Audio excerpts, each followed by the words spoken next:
अभी भी पुराना माला लगा हुआ है, माला, इस पे आपका क्या कहना है? सरकार कितनी निठल्ली है ये तो अब सबको पता होना चाहिए। अब तो कोई नया आए नहीं है, 16 साल से देख रहे हैं, इससे पहले भी देख रहे थे। ये लोग निठल्ले लोग हैं, ये लोग क्या करें?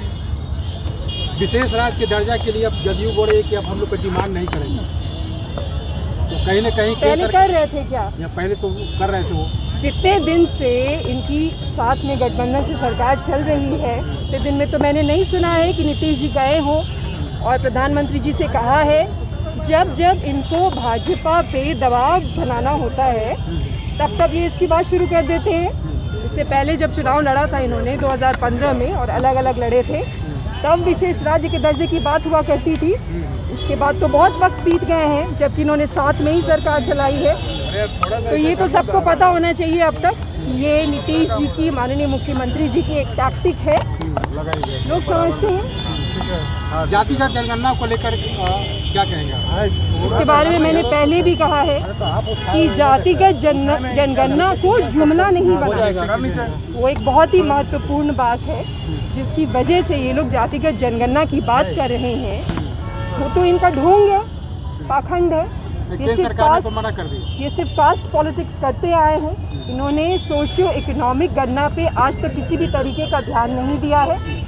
नीतीश जी तो खुद ही गए थे मिलने के लिए प्रधानमंत्री जी से, तो प्रधानमंत्री जी पर जब वो इतना भी दबाव नहीं बना सकते कि राज्य से संबंधित अगर वो कोई बात करते हैं और वो वहाँ से रिजेक्ट हो जाती है, तब तो हमें नया लीडर चुनने की ज़रूरत है जो दबाव बना सके। मैम, सुप्रिया हत्याकांड की जांच कहाँ तक पहुँची? इंतज़ार ही हो रहा है अभी तक। चार्जशीट के लिए जो एविडेंस इकट्ठा करने हैं वो कहा गया है कि 1 महीने का उन्हें मोहलत दिया जाए, तो हमने दिया है। लेकिन मैं आप लोगों से ये कहना चाहूँगी कि हमारे यहाँ ये आदत रही है बिहार में कि जब कोई एक लड़की जो कि बहुत ही नॉर्मल परिवेश से आती है, या एक बच्चा या एक पुरुष या एक मौत जो हो जाती है, उसको बहुत ज़्यादा तवज्जो नहीं दिया जाता है। इसको बदलने की ज़रूरत है, हम सभी को बदलने की ज़रूरत है। एक व्यक्ति भी अगर मौत हो जाए, एक व्यक्ति की भी, तो सबको उसी बुलंदी से आवाज़ उठाने की ज़रूरत है। लेकिन यहाँ पे तो खबरें वही बनती हैं जो कि पटना में होता है।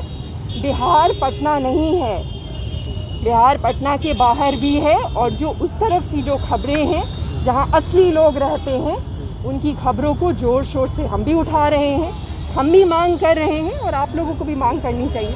मैम, आज के परिदृश्य में भगत सिंह कितना ज़रूरत है? भगत सिंह तो एक ही हैं और आज तो भगत सिंह की सबसे ज़्यादा ज़रूरत है। हमारे देश के लिए, इसी भारत के लिए उन्होंने 23 साल की उम्र में अपनी जान दे दी, क्योंकि उनको लगा कि एक मैसेज जाएगा लोगों में। आज तक वो मैसेज नहीं गया है। आज तक लोगों में ये मैसेज नहीं गया है कि क्रांतिकारी का मतलब क्या होता है, असली कम्युनिज्म का मतलब क्या होता है। कम्युनिज्म तो बहुत ही कंट्रोवर्शियल सब्जेक्ट है और आज देश में कम्युनिज्म का हाल देख लीजिए।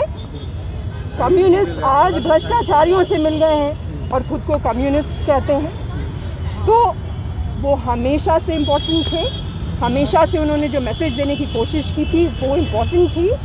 और हर नौजवान का ये कार्य है कि भगत सिंह को जिंदा रखे, अपने दिल में भी और अपने कार्यों में भी।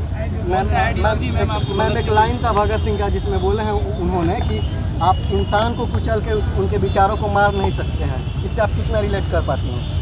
ये तो बिल्कुल ही, पूरे दुनिया भर में जितनी भी क्रांतिकारी हुए हैं, जितने भी लीडर हुए हैं, उन सब की जीवनी, उन सब की ज़िंदगी इस बात का प्रमाण है। आज वो सारे आइडियाज़ हैं, भले ही ढोंगी लोग, पाखंडी लोग उन आइडियाज़ का वेश बना के, बेरुखिया बन के कितना भी मूर्ख बना ले, बट आइडियाज़ नहीं मरती, आइडियाज़ जिंदा रहती हैं।